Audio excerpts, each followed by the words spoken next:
Vamos a abrir nuestra Biblia, mis hermanos, en Colosenses 2.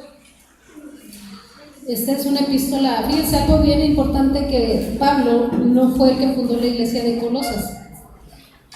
Quienes la fundaron fueron Epafras y Timoteo, fueron los que fundaron esta iglesia. Amén. Ellos fueron los que en Asia, algunas iglesias, ellos la levantaron, hermanos, pero Epafras, Timoteo, entendemos que Pablo era el apóstol a los gentiles.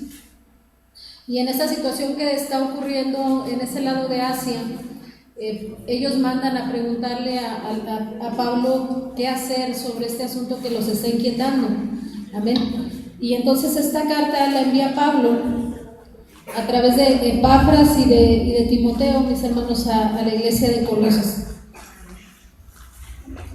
¿Por qué? Porque Pablo es ministro a los gentiles, es apóstol a los gentiles. Y aunque ellos la habían fundado la iglesia de Colosas, él como apóstol tenía inspiración de Dios, del Espíritu Santo, para traer claridad y en un momento dado combatir las falsas creencias, las falsas doctrinas que se estaban incluyendo en la iglesia, se estaban introduciendo en la iglesia. Amén. Entonces, fíjense, vamos a leer aquí en Colosenses capítulo 2, versículo 5. Bueno, fíjense, vamos a empezar desde el 2, es muy importante. En este tiempo que Pablo envía esta carta, mis hermanos, él se encontraba preso ya en Roma. Amén. Esta carta la envía él desde la prisión. Y fíjense qué tremendo para Pablo, mis hermanos, estar viviendo en una situación, ver la iglesia, cómo se estaban introduciendo los falsos maestros, y él estar encarcelado físicamente, y los falsos maestros bien libres que andaban para hacer su mala obra, ¿verdad? Pero fíjense, aquí dice Pablo: porque quiero que sepan cuán gran lucha sostengo por ustedes. Esta lucha, mis hermanos, él la sostenía en niveles espirituales, en oración. Amén. 2:1. Amén. Y por los que están en la Odisea, otra iglesia, mis hermanos, la iglesia de la Odisea, esta iglesia sucumbió ante los falsos maestros. Después en el mensaje que nosotros vemos en Apocalipsis a la iglesia de la Odisea, nos está hablando ya de una iglesia que, valorada por Jesucristo mismo, habla de una iglesia que completamente había apostatado de la fe. Amén. Una iglesia completamente apóstata. Amén. Que había caído en la enseñanza de la prosperidad. Por eso ellos decían, el Señor les dice: tú dices que eres rico y que te has enriquecido y que de ninguna cosa tienes necesidad. Amén. Era el tipo de enseñanza que se había introducido en la iglesia de la Odisea. Amén. Y si nosotros lo vemos también esta iglesia como representativa, es la séptima iglesia, el mensaje de la séptima iglesia de Apocalipsis, podemos ver que esta iglesia es representativa a la iglesia del tiempo final. Amén. A la iglesia apóstata. Y había una circunstancia que la iba a hacer que iba a ser la característica que aquí habla, mis hermanos, era la enseñanza de la prosperidad. Amén. Y que ahora iba a ser lo que iba a señalarla como la iglesia apóstata, que esa mal llamada riqueza, donde ellos habían alcanzado riquezas de este mundo, amén, por medio de las enseñanzas que se les habían dado, pero espiritualmente había quedado completamente pobre espiritualmente. Por eso el Señor les dice: tú dices que eres rica y te has enriquecido y de nada tienes necesidad, pero yo te digo que eres un desventurado, le dice el Señor, pobre, ciego y desnudo. Amén. Esa era su condición espiritual. Habían ellos de tal manera hecho tantas obras para alcanzar esa prosperidad humanamente hablando, pero en su área espiritual se habían dejado de tal manera, mis hermanos, que habían caído en una condición de apostasía, de carnalidad, de desnudez espiritual. Amén. Entonces, esta lucha Pablo la sostiene por la Odisea y por Colosas y por todos los que nunca han visto mi rostro, para que sean consolados sus corazones unidos en amor, hasta alcanzar todas las riquezas de pleno entendimiento, a fin de conocer el misterio de Dios el Padre y de Cristo.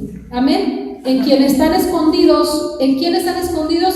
En Cristo, todos los tesoros de la sabiduría y del conocimiento. Amén. Esta era la oración de Pablo por la iglesia, en ese caso de Colosas, ¿verdad? ¿Cuál era su lucha? Que ellos alcanzaran, mis hermanos, las riquezas de pleno conocimiento, de pleno entendimiento. Amén. ¿Cuál es el pleno entendimiento? De que en Cristo, mis hermanos, se esconde todo lo que el hombre necesita. Toda la sabiduría que el hombre necesita se revela a través de la persona de Cristo. Toda la prosperidad que el hombre necesita se revela a través de Cristo. En la iglesia que puede entender estas verdades, mis hermanos, cuando los apóstoles oraban, mis hermanos, si ustedes se fijan, casi las oraciones apostólicas eran para eso, para que en ellos se revelara verdaderamente la esencia de ser cristiano, que era la persona de Cristo, su obra, su vida. Amén. Porque Él es la imagen para nosotros, Él es el ejemplo. Amén. Porque Él mismo decía, el mismo Señor decía, porque ejemplo les he dado, para que como yo hago, ustedes también hagan. El error que ha habido en la iglesia, mis hermanos, es que la iglesia ha tomado muchos ejemplos.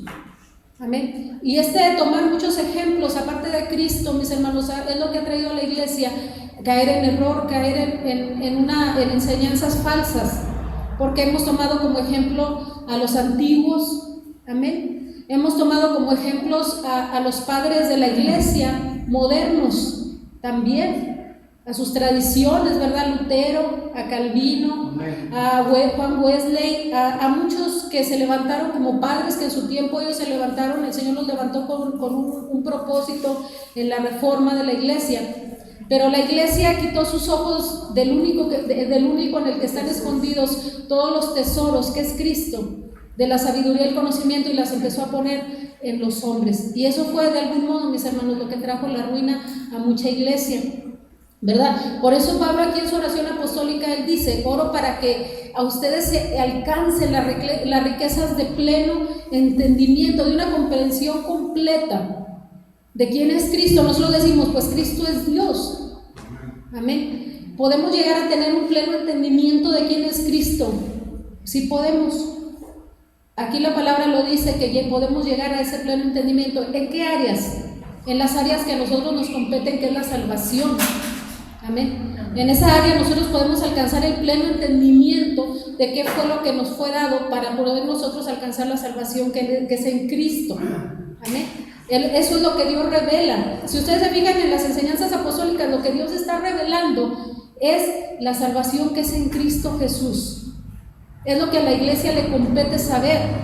Amén. Entonces dice aquí Pablo: y esto lo digo para que nadie les engañe con palabras persuasivas. O sea, Pablo está diciendo, esta enseñanza, esto que dijo anteriormente, lo digo, que no se pueden ustedes alejar de la revelación de Cristo, no se pueden alejar de la persona de Cristo, no se pueden alejar del ejemplo que es Cristo para la iglesia.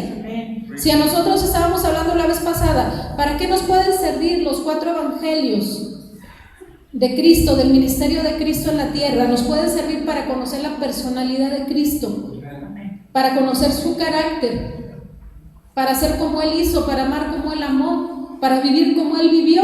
Amén. Amén. Él es el ejemplo vivo. Aquí está escrito en los 4 evangelios, mis hermanos, en la persona, su ministerio, su andar aquí en la tierra. Así como Él anduvo aquí en la tierra, mis hermanos, desde niño, creció, ¿verdad? Llegó a un tiempo en que fue llamado al ministerio, fue lleno del Espíritu Santo, le fue dado el ministerio de señales y milagros que le fue dado, cómo predicó en la tierra, cómo vivió, cómo amó. Amén. Todo eso es el ejemplo para nosotros. En Él está escondido todo eso. Él es el ejemplo. Y Pablo decía el Señor, porque ejemplo les he dado para que lo que como yo hago, ustedes también hagan. Y Pablo dice, porque así como yo he seguido el ejemplo de Cristo, ustedes sigan mi ejemplo. ¿Por qué? Porque Pablo, mis hermanos, vivió en su tiempo imitando a Cristo, viviendo la vida como Cristo la vivió. Amén. A veces nosotros decimos, aquí es tan sencillo entender esto, mis hermanos, la palabra es muy sencilla. A nosotros nos sacan de la realidad de la palabra como está escrita porque no la leemos. Yo me acuerdo cuando nosotros el Señor nos empezó a poner a leer la palabra, nosotros empezamos a entender, por la revelación del Espíritu Santo, empezamos a entender la palabra. Y nos dimos cuenta que muchas cosas que nos habían enseñado no eran como estaba escrito. Y empezamos a esto entonces no era así como nos habían enseñado, y esto no era así. ¿Por qué? Porque empezamos a escudriñar. El otro Señor me da un mensaje que como los de Berea. ¿Cómo son los de Berea? Que nosotros, Biblia en mano, tenemos que estar siendo enseñados y leer que lo que se nos enseña sea así como está escrito. Era lo que hacían los de Berea. Se les enseñaba como estaba escrito. Entonces dice aquí, esto lo digo, dice Pablo, todo lo que les digo anteriormente, para que nadie les engañe con palabras persuasivas, porque aunque estoy ausente en el cuerpo, no obstante en espíritu estoy con ustedes, gozándome y mirando vuestro buen orden y la firmeza de vuestra fe en Cristo. Y eso podemos decir, ¿cómo puede pasar? Yo les puedo decir que a nosotros el Señor nos ha revelado en sueños situaciones que otro día van a acontecer en la iglesia, situaciones que otro día van a vivir y vamos a vivir, y de alguna manera es el vivir, el decir, hoy sucedió esto en la iglesia y lo soñé. De verdad, a través de una visión, de un sueño, de un éxtasis, Dios puede revelar las situaciones que están ocurriendo en la iglesia. Y si nosotros lo vivimos así, creemos nosotros que era el mismo modo que ellos como apóstoles lo vivían. Amén. Y él se gozaba porque Dios le revelaba que a su espíritu, mis hermanos, que ellos estaban caminando, amén, en orden y en firmeza en la fe de Cristo. Amén. Dice, por tanto, de la manera que habéis recibido al Señor Jesucristo, andad en Él. Amén. ¿Cómo lo recibimos? Como el Evangelio de Pablo, como lo hemos estado enseñando. Así como estamos recibiendo nosotros a Cristo, así caminemos, así vivamos. Andar en Cristo significa, mis hermanos, vivir conforme a esas enseñanzas que nos han sido entregadas. Amén. Y dice, andad en Él, arraigados y sobreedificados en Él. Amén. Y confirmados en la fe, así como habéis sido enseñados, abundando en acciones de gracias. Arraigados, mis hermanos. ¿Cómo se arraiga el árbol, mis hermanos? Se arraiga en la tierra, de tal modo que cuando nosotros lo queremos desgajar, desenraizar al árbol, tenemos que cortarle las raíces, porque las raíces son los que lo anclan a la tierra. De esa manera, mis hermanos, quiere que nosotros, como hijos de Dios, estemos arraigados en Cristo, que nada nos mueva. Amén. Así es como la enseñanza apostólica nos prepara, y dice, y sobre edificados en la piedra angular que es Cristo. La piedra representa, mis hermanos, en la Biblia, representa revelación. Amén. Amén. Dice la palabra del Señor en Daniel, mis hermanos, que Daniel, cuando él vio esa estatua hecha de diferentes materiales, de oro, de plata, de bronce, ¿verdad? y de hierro, y los pies revueltos de hierro con barro, dice que esa estatua, mis hermanos, representaba los reinos de la tierra, el gobierno mundial, el sistema mundial en sí, era lo que representaba. Pero dice la palabra del Señor que cuando él vio esa estatua, él vio caer del cielo una piedra cortada no por mano. Amén. Que esa piedra representa a Cristo, una piedra que descendió del cielo. Amén. Que representaba a Cristo. Dice que cuando cae esa piedra que representa la revelación del Hijo de Dios, mis hermanos, destruyó todo el sistema mundial. Desmenuzó todo el sistema mundial con todas sus filosofías, todas sus enseñanzas, todo su paganismo, todo lo derribó, todo lo desmenuzó. Dice que cayó y desmenuzó la imagen. Amén. Esa piedra representa la revelación del Hijo de Dios. Esa es la piedra que puso Pablo. Dice, yo como perito arquitecto puse la piedra. Dice, y esa no puede ser quitada, el fundamento. La piedra angular de la iglesia no puede ser quitada, ese es Cristo. Y en ella dice, yo puse el fundamento que es apóstoles y profetas, y sobre ella los maestros, los pastores, los evangelistas tienen que sobreedificar en él.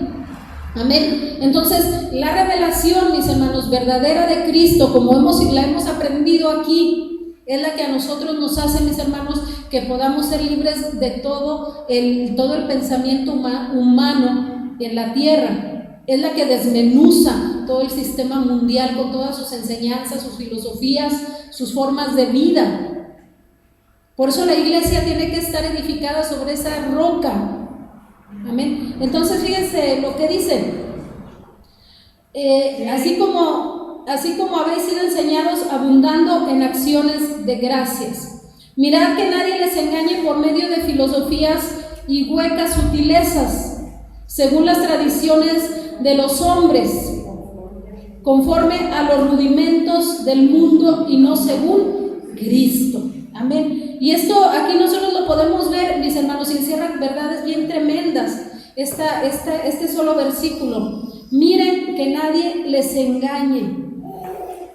Amén. ¿Cómo podemos nosotros no ser engañados?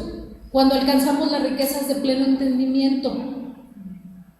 Cuando nosotros verdaderamente nos arraigamos y nos sobreedificamos o somos sobreedificados sobre la roca, la revelación. Acuérdense siempre que se habla de roca, significa revelación. Por eso le dice Pablo, le dice el Señor a Pedro, ¿quiénes dicen ustedes? ¿Quiénes dicen los hombres que soy yo? Y unos dicen que eres el profeta, que eres esto.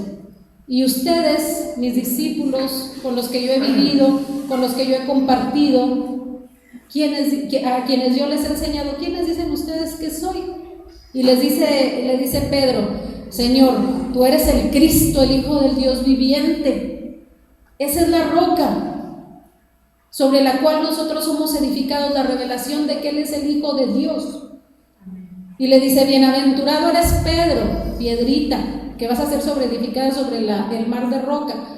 Dice, porque no te reveló ni sangre ni carne. Y sobre esta roca, amén, Cristo, la revelación de Él, del Hijo de Dios, edificaré mi iglesia y las puertas del Hades no prevalecerán contra ella. ¿Sobre qué? Sobre la revelación, no sobre un organismo que se basa sobre algo como algo solamente mental, sino sobre un organismo que tiene una revelación, que tiene un conocimiento, una riqueza de pleno entendimiento de quién es el Hijo de Dios. Contra el que ha sido revelado en su corazón Cristo, dice que las puertas del propio infierno no prevalecerán contra él. ¿Cuál es el fundamento del infierno? De Satanás.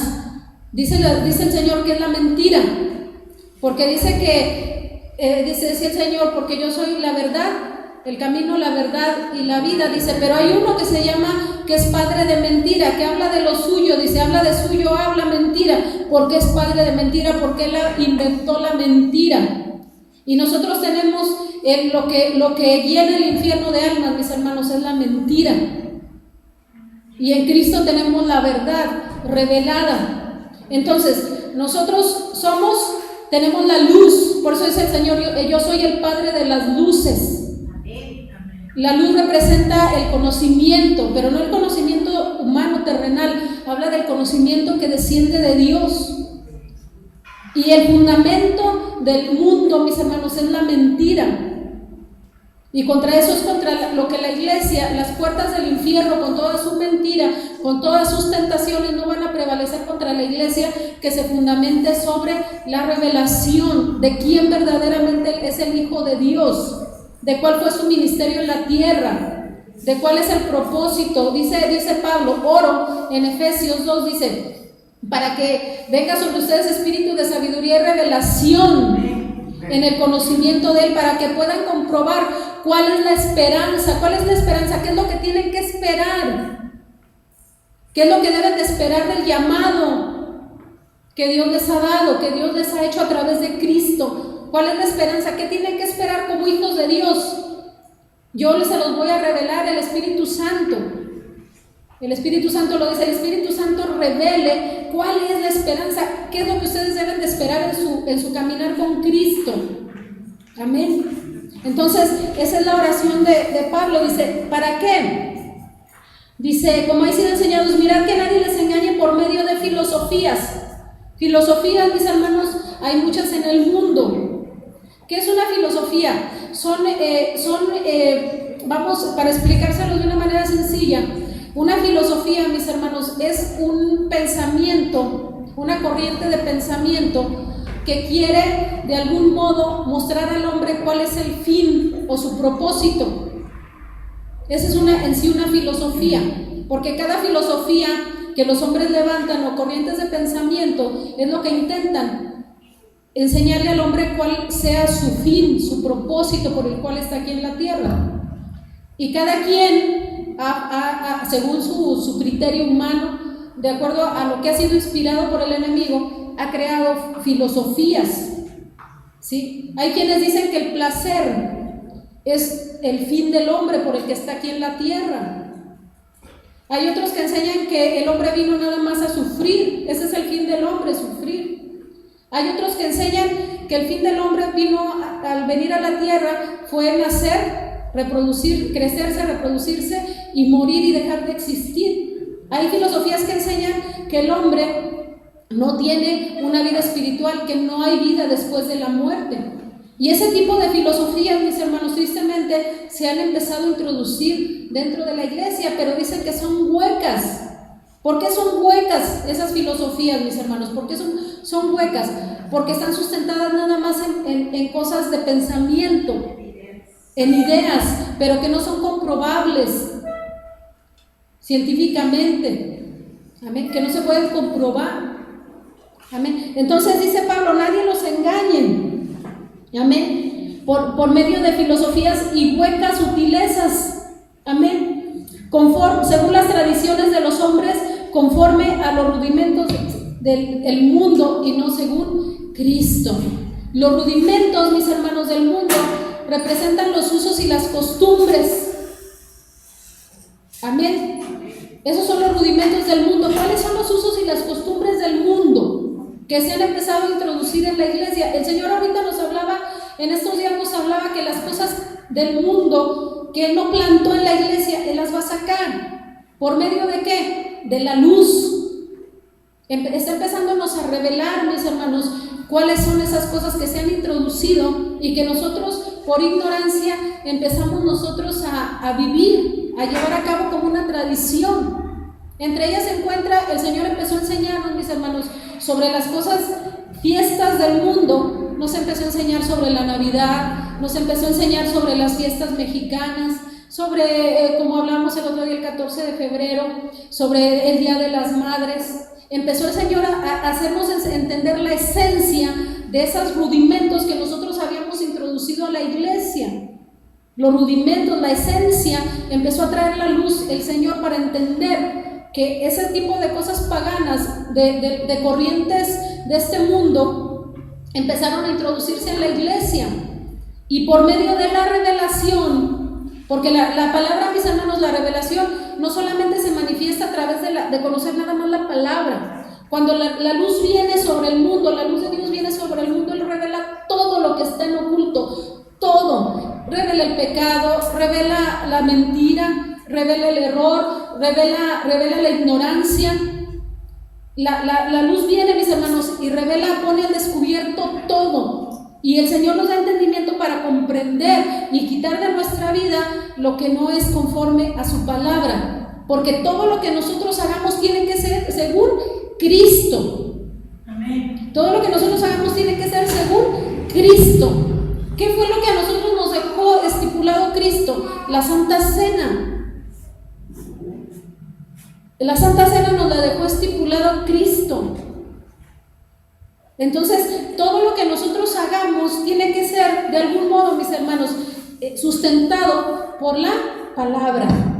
Entonces, fíjense lo que dice: porque en Él, en Cristo, habita corporalmente toda la plenitud de la deidad. ¿Qué significa esto? Que Él es Dios. Que Él es Dios hecho hombre. Amén. Amén. Dice que nosotros vimos la gloria de Dios en la carne, dice Juan. Dice, vimos gloria, gloria como el unigénito del Padre, lleno de gracia y de verdad. Él es el alfa, es la omega, es el principio y fin de todas las cosas. Él es Dios, en Él se manifestó Dios al hombre, en carne humana se manifestó Dios. Amén. Porque hay muchos que dicen, mis hermanos, hay enseñanzas, y nosotros las conocemos de doctrinas extrañas, que dicen que Cristo no es Dios. Hay otros que dicen que Cristo no vino en carne, pero aquí el apóstol Pablo nos está diciendo que así fue. Corporalmente significa en un cuerpo de carne, como el nuestro, que se puede tocar. Amén. En un cuerpo de carne, ahí vino y habitó el mismo Dios, porque Él mismo es Dios. Amén. Y luego dice, y ustedes, la iglesia, están completos en Él. Nosotros no necesitamos que se nos añada más, hermanos. No necesitamos más añadidura, no necesitamos incluirle nada a Cristo. Amén. No necesitamos obras de la ley, no necesitamos fiestas paganas, no necesitamos nada. En Él estamos completos. Él llena todo lo que nosotros necesitamos. Dice que es la cabeza de todo principado y potestad. En Él también ustedes, nosotros como hijos de Dios. Aquí el Señor, aquí Pablo, si nosotros vemos del versículo 1 al 10, está el Señor Pablo refutando lo que es el humanismo, que el humanismo de humano, mundano, que se estaba introduciendo a la iglesia. Hace días mi hermana me estaba diciendo algo bien importante y yo no lo había entendido, así Dios la bendiga. Pero sí es cierto, decía la hermana, es que el humanismo, a veces nosotros lo queremos explicar como de otro modo, como algo muy elaborado. Pero en realidad el humanismo, mis hermanos, significa como el hombre quiere hacer, como el humano quiere hacer. Nosotros somos humanos. Si yo como humana quito la doctrina de Cristo y empiezo a enseñar como yo quiero, lo que yo estoy hablando es humanismo, porque lo estoy haciendo inspirada por mi propio corazón humano. Amén. Eso es humanismo, y no necesito haber estudiado en una universidad ni tener doctorados en muchas cosas. Simplemente al ignorar esta verdad y decirme sierva, puedo hablar cosas y guiar a la iglesia y no dejar que el Espíritu la guíe, y ser el humano el que guía a la iglesia, ser humanismo. Amén. Entonces, y eso está ocurriendo, mis hermanos. Hay gente a veces en las iglesias, siervos, pastores, y eso se está dando, donde si nosotros decimos el Espíritu Santo quiere que se hagan así las cosas, ¿verdad? Y antes no nos contestan eso, como diciendo, ¿y quién es el Espíritu Santo para que yo le haga caso, verdad? Porque vemos que no nos lo contestan, pero vemos que en la práctica no hacen caso a lo que el Espíritu Santo quiere hacer. En una ocasión nos tocó un caso de una persona que esa persona quería hacer algo para Dios. Entonces nos comentaba y nos decía, pues yo quiero que el Espíritu Santo me diga, quiero ser guiado por el Espíritu para hacer esto que yo quiera hacer. Entonces el Señor, oramos y el Señor le dio una palabra, y el Señor le hablaba algo, que primero tenía que hacer algo y dejar de hacer algo y empezarse a empezar a obedecer al Espíritu en un área de su vida para que Él le fuera dando la pauta a seguir. Y resulta que cuando se le da la palabra a ese varón, dijo, él decía que quería buscar la cuando se le habla, bueno, el Señor dice que empiece, si lo quiere escuchar, que empiece dejando de hacer esto. Y el hombre se fue y no volvió, ¿verdad? Porque muchas veces nosotros buscamos la guianza de Dios para que Dios nos confirme lo que queremos hacer, no precisamente para hacer lo que Él quiere que hagamos. Amén. Y eso, mis hermanos, es humanismo. Amén. Entonces, ya para terminar, fíjense lo que dice aquí. Y aquí empieza a hablar Pablo, mis hermanos, en esta parte del 11 para adelante, empieza a hablar, mis hermanos, de la circuncisión, del judaísmo que se quería introducir a la iglesia, y dice, en Él también fueron circuncidados nosotros, la iglesia, con circuncisión no hecha a mano, al echar de ustedes el cuerpo pecaminoso carnal en la circuncisión de Cristo. O sea, ¿qué les está diciendo a los judaizantes? Porque los judaizantes que predicaban a Cristo decían que los gentiles de aquellos años se tenían que circuncidar. Y Pablo aquí está refutando esa enseñanza diciendo que esa circuncisión no se hace con mano en la carne, como ellos querían hacerla en el cuerpo de los convertidos, sino que esa circuncisión Cristo la había hecho en el bautismo, ¿verdad? Al bajar nosotros a las aguas, el cuerpo pecaminoso carnal queda enterrado ahí y se levanta el hombre espiritual. Dice, esa es la circuncisión, y está refutando la enseñanza de los judaizantes. Amén. Dice, sepultados con el bautismo, en el cual fueron también resucitados, con el cual mediante la fe en el poder de Dios que le levantó de los muertos. Y aquí el Señor está, a través de Pablo, mis hermanos, está diciéndonos que la circuncisión la recibimos nosotros como gentiles, pero no como un rito hecho en la carne, sino como un acto que el Espíritu Santo hace en el hombre a través del bautismo. Por eso la palabra dice, mis hermanos, que el que creyere y fuere bautizado será salvo, porque el bautismo salva. Amén. Y entonces ya dice aquí, en el nombre de Jesús, y a ustedes, ahora a nosotros los,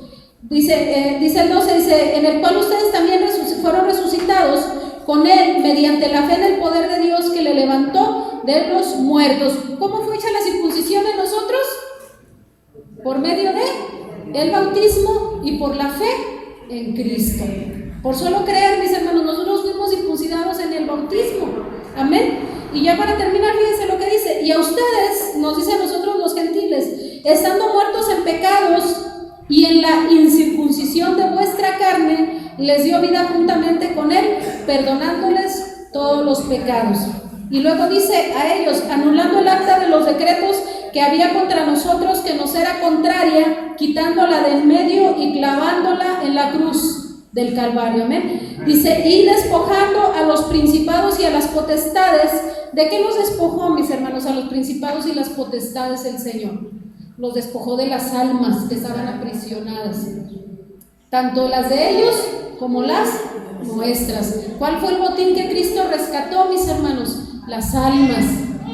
Los despojó y le dijo, bueno, todos los que crean en mí, de mi pueblo, vengan para acá. Y todos de los judíos, de los gentiles que crean en mí, ahora son rescatados del poder de los principados y de las potestades. Dice, y luego dice que los exhibió públicamente, triunfando sobre ellos en la cruz. Por tanto, dice, nadie les juzgue en comida o en bebida, o en cuanto a días de fiesta, luna nueva o días de reposo. Aquí habla de las fiestas judías. Nadie nos juzgue, mis hermanos, como gentiles, porque ya no festejamos el 16 de septiembre, el 20 de noviembre, el 24 de diciembre, el 10 de mayo, el 14 de febrero, el 5 de mayo también, el 1 de mayo. Dice que ya nadie nos juzgue por estos días, por estas fiestas, porque nosotros como hijos de Dios hemos sido libres ya de todo esto, tanto de las fiestas judías del Pentecostés, de la Pascua, de tantas cosas, de que nosotros ya hemos sido libres de todo eso. Nadie les juzgue, dice, por nada de esto. Amén. Dice, todo lo cual es obra de lo que había de venir, pero el cuerpo es de Cristo. Amén. O sea, aquí el Señor nos está hablando, mis hermanos, nadie nos juzgue por nada de eso. ¿Por qué? Porque el cuerpo es de Cristo. Nosotros somos de Cristo y nosotros caminamos, nos movemos conforme a las ordenanzas de la cabeza. La cabeza es Cristo. La cabeza de la iglesia es Cristo. Amén. Entonces, de acuerdo a los mandamientos de la cabeza, es como nosotros actuamos, vivimos, nos movemos. ¿Y cuál es la idea de quitar, mis hermanos? Todas estas cosas de la iglesia, que no hay estorbo, tanto del paganismo secular, todo lo que las fiestas que nosotros hemos introducido a la iglesia nos han sido tropiezo espiritual. Amén. Así como las fiestas judías y todas las obras de las obras judías, mis hermanos, fueron tropiezo al grado de desligarnos de Cristo, también las cosas paganas que nosotros introducimos en la iglesia también nos son tropiezo espiritualmente hablando. Amén. Entonces Dios no quiere que ya haya tropiezo, por eso está trayendo la revelación. Amén. Él es la piedra cortada no por mano, mis hermanos, que desmenuzó todo el sistema mundial. Y el sistema mundial, mis hermanos, se refiere a enseñanzas, cosas espirituales y formas de vivir, formas de gobierno humanos. Dios, a través de la revelación de su Hijo para la iglesia, quitó y desmenuzó todo eso, hermanos. Y eso lo estamos adquiriendo, estamos llegando a una revelación cada día mayor en ese sentido. Entonces vamos a ponernos de pie, mis hermanos, en esta mañana, y vamos a darle gracias a Dios y vamos a pedirle, mis hermanos, que esa revelación siga viviendo. Desde el día que nosotros entendimos esa verdad, mis hermanos, que los mantos no son, que lo que nosotros necesitamos declarar sobre la iglesia es espíritu de sabiduría y revelación. Desde ese día ha venido más luz. Amén. Cuando entendimos que les poníamos el manto y se los quitábamos, como el que le estábamos velando y todo esto, ¿verdad? Pero el día que nosotros entendimos que no, que lo que tenemos que declarar es espíritu de sabiduría y revelación, ha venido esa luz. Amén. Ha venido esa luz, hermanos. Entonces gocémonos porque todos somos parte de un todo. El cuerpo, todos nosotros, como individuos que somos, ¿verdad? Pero en Cristo somos un solo cuerpo, mis hermanos. Somos de Cristo y nosotros somos guiados por Él. Amén. Hagamos lo que Él nos ordena, mis hermanos, conforme a su palabra. Seamos como los de Berea. Amén. Tráigase su Biblia. Yo les voy a invitar de ahora en adelante, no se deje de traer la Biblia, para que al estar nosotros leyendo, ustedes también estén leyendo, estén constatando que lo que estamos leyendo es así. Amén. Porque les aseguro que va a ser de mucha bendición y de mucho provecho. Amén. Padre Santo, te damos gracias en esta mañana. Padre, yo te pedimos, Padre, como siervas, Padre, que has levantado, Señor. Hace tiempo, Señor, tú llamaste, Señor, levantaste a 4 mujeres, Padre, para llevar a cabo esta obra tuya, Señor, en este ministerio, ministros del nuevo pacto, Señor, como columnas, Padre, de esta iglesia, Padre, para sostener esta verdad, Señor, a través de los ministerios y de los dones que tú nos has dado, Padre. Te pedimos en el nombre de Jesús, Padre, que nos sigas sosteniendo, Padre Celestial, que sigas obrando, Señor, en nosotros, Señor, el querer como el hacer, Padre, y a cada uno de nuestros hermanos que tú has ido añadiendo, Padre Santo, pon en ellos el mismo sentir, Padre, y en cada uno de nosotros el mismo sentir que hubo en Cristo Jesús, Padre, quien siendo Dios, Padre, no se aferró a eso, Señor, sino que se hizo hombre y se hizo obediente hasta la muerte y muerte de cruz, Padre Santo. Así queremos, Señor, ser obedientes, Señor, hasta el último momento, Señor, que tú vengas, Padre, nos hayas haciendo, Padre, enseñando lo que tú querías que nosotros enseñáramos, Padre Santo, que habláramos a tu iglesia, Padre Celestial. Oramos, Padre, porque tú traigas sabiduría, más revelación a cada uno de estos hijos tuyos, Padre, que has congregado en este lugar, Padre. Declaramos bendición, declaramos que la maldición ya no tiene parte ni suerte, Padre. Declaramos que somos esa iglesia, Padre, la sal de la tierra. Declaramos que somos la sal de la tierra, Señor, y la sal preserva, Padre. Y la sal preserva, y declaramos que el devorador, Padre, ya no tiene más parte, no tiene más suerte con nosotros, Padre Celestial. Declaramos, Señor, que tu protección, Señor, que tu presencia, Señor, está sobre tu iglesia, sobre esta iglesia, Señor, y sobre todos aquellos, Señor, que han entendido tu verdad, Señor, tu revelación, Padre, de que Cristo, Señor, es el Hijo de Dios y que en Él está escondido todo lo que el hombre necesita, Señor, para su salvación. A ti sea la gloria y la honra para siempre. Amén y amén. Gloria a Dios. Dios les bendiga, mis hermanos.